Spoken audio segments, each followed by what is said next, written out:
I started working with the kudzu when I had taken a course up in the mountains, North Carolina. The instructor I had, who is originally from Georgia, used kudzu for making her baskets. And I talked to other basket weavers, and most of them had never even heard of using kudzu before. And I really got interested in it. And growing up in the South, I was very sort of I don't even know how to say it, very taken by that. The fact that you can use something that is so hated and create something out of it and actually have a lot more respect, I guess, for the vine in a way.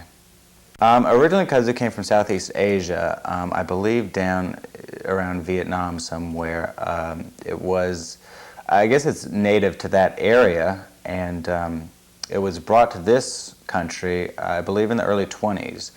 There was an expo up north around Philadelphia where someone had done a Japanese garden, and they used the kudzu vine as sort of a ornamental vine, kind of like ivy, and people had seen it and were really attracted to it. And so originally they used it in this country as far as an ornamental vine, something to help, kind of like ivy. I mean, it would grow quickly, it had large leaves, and you had a nice color and everything, and they didn't realize sort of the ability that kudzu has to overtake everything.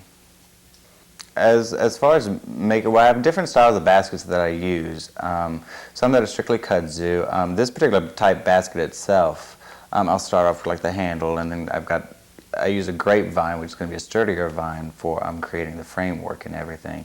But then using all the weaving that you see here, I use the kudzu vines for that, basically because they're very durable, very strong, and you really don't have to do any preparation for them, like a lot of basketry where you have to boil the vines, or to soak them in water for a certain amount of period of time. This basically, you just go out, cut it, and you can pretty much start working with it that day and have a project done, within a day's time. Yeah, I think the best part of it is just to be able to take it, to have learned like the basics, but to take with the basics and be able to create so much more on your own.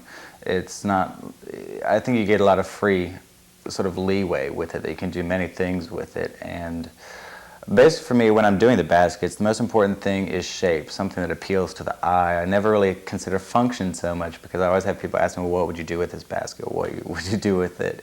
And it's like, basically I just say, it's a fruit basket sort of thing. I don't know, I don't know what you want to put in it. You can put pretty much anything in it and use it for any function.